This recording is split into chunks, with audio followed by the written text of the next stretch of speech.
Hi, Assalamu alaikum. I'm sure we've all seen that probably staged video with the Quran open to that chilling verse. I did a little investigation and I wanted to know what that verse was. It was Surah 9, verse 111. And I'm not even going to delve into the verse itself because as Muslims, we understand what that verse really means. And if you want to understand it, you will. Instead, I'm going to flip the script.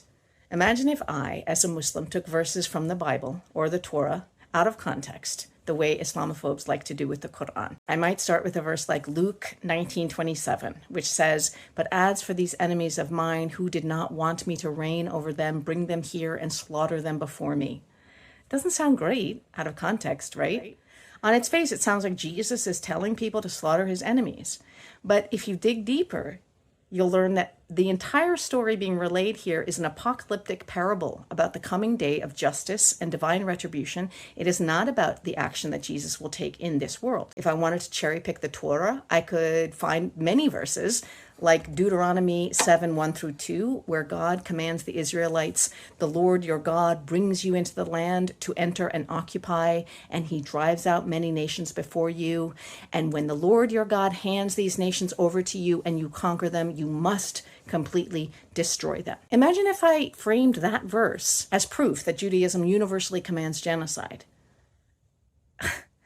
The reality is that most Jewish scholars will tell us that the command to destroy the Canaanites in that verse is presented within a specific context of the time in which it was revealed. But I'm not going to do that here. I'm not going to cherry pick verses out of the Bible and the Torah because, one, Islam teaches us we need to engage with people thoughtfully and respectfully.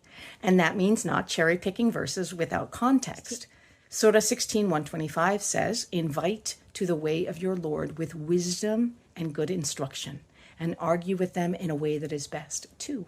Because despite the likely alteration of prior holy texts, we are told as Muslims that we must believe in what has been revealed to prior Abrahamic communities. Say we believe in what was revealed to us and what was revealed to you. Our God and your God is one, and to him we submit. Thirdly, Muslims believe that the God of the Bible and the God of the Torah is the same God. He is Ar-Rahman Ar-Rahim. He is the most merciful, the most compassionate for all time, past, present, and future.